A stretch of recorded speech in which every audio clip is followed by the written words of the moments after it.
You can't tell the difference between the street and the ocean.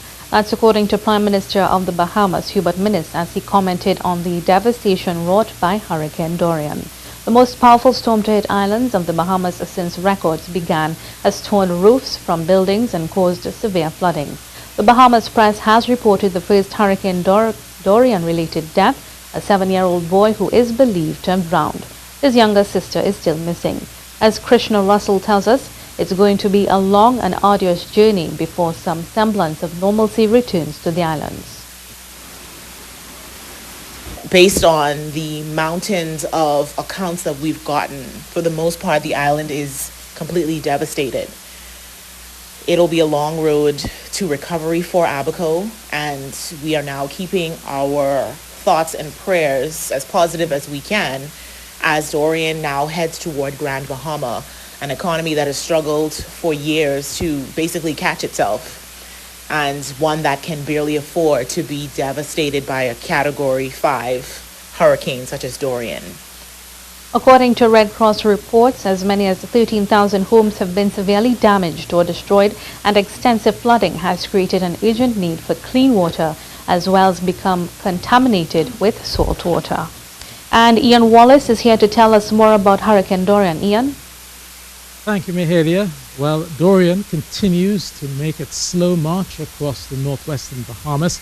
It's basically at walking pace as it goes through the next few 24 hours or so. Still, hurricane warnings in effect for Abaco as well as Grand Bahama. You can just make out the eye there, 50 kilometers east of Freeport. Obviously brought devastation across Abaco, and the longer it lingers over Grand Bahama, the more devastation is expected here as well.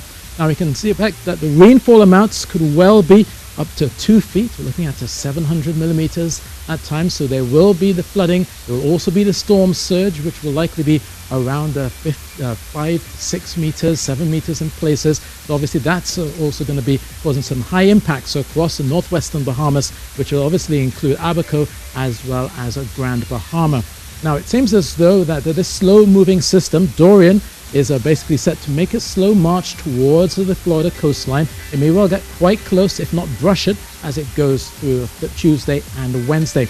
Right now, Dorian is at 250 kilometers per hour, which makes it a Category 4. But that's just 1 kilometer away from being a Category 5. So basically, in terms of intensity and impact, there's very little difference with Dorian at this time. So still looking with major hurricane winds around the northwestern Bahamas as they go through today and tonight, with a slow march towards the north through Tuesday.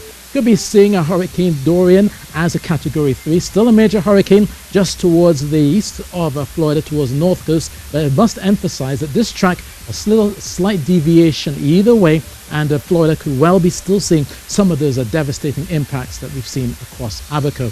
Now for us here in Trinidad and Tobago, we continue with our wet season. Just those brisk afternoon showers expected. Highs of 34 degrees Celsius in Trinidad. Those showers most concentrated along the western areas, and then a mostly clear night, but still feeling quite warm, no lower than 26. Offshore, still keeping the seas slight, 1.5 meters for the most part, and you will notice those easterly winds of 15 knots. And if you are heading out, you've got your high tide at 6:45 on Tuesday.